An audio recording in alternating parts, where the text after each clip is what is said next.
The War of the Portuguese Succession was fought from 1580 to 1583 between the two main claimants to the Portuguese throne, Antonio, Prior of Crato, and Philip II of Spain, who eventually succeeded in claiming the crown, reigning as Philip I of Portugal.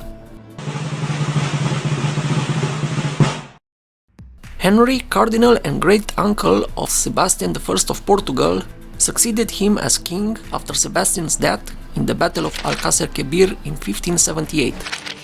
Renouncing clerical offices, Henry sought marriage for dynastic continuity, but Pope Gregory XIII didn't release him from his vows. Henry died 2 years later without appointing a regency council to choose the successor.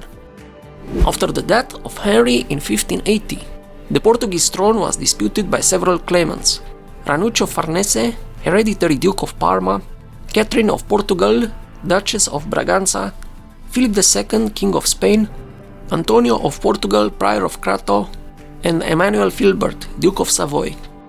The heir by primogeniture was Ranuccio Farnese, being the son of Catherine's late older sister Maria of Portugal. Catherine's claim was next as the daughter of Infante Duarte.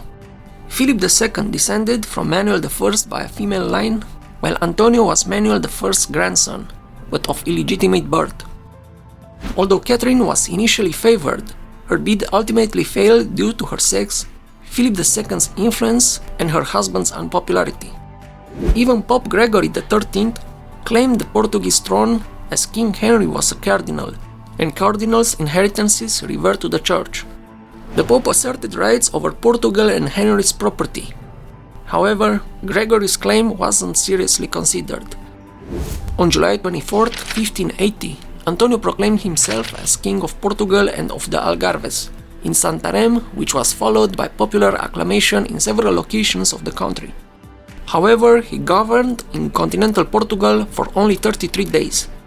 In June 1580, a Spanish army of about 40,000 men, about half mercenaries, under the command of Don Fernando Alvarez de Toledo, Duke of Alba, invaded Portugal. The Duke met little resistance, and in July landed his forces at Cascais, west of Lisbon. By mid-August, he was only 10 kilometers from the city. West of the small brook Alcántara, the Spanish encountered a Portuguese force commanded by the self-proclaimed Portuguese king Antonio. The battle ended in a decisive Spanish victory, and 2 days later, the Duke captured Lisbon. The decimated Antonian army fled towards Porto. It was destroyed there by Spanish forces under Sancho Davila. By late 1580, most Portuguese territory was in Spanish hands. In early 1581, Antonio fled to France. As the Azores weren't occupied, he sailed there with French adventurers, but was defeated at sea by a Spanish fleet at the Battle of Ponta Delgada and São Miguel in July 1582, ending his attempt to rule from Terceira.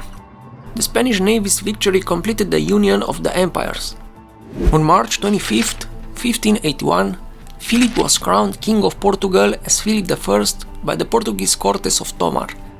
In 1589, Antonio made an attempt on Lisbon, supported by English forces under Drake and Norris, but abandoned it when the people didn't rise up. Spain and Portugal remained in a personal union for 60 years until 1640.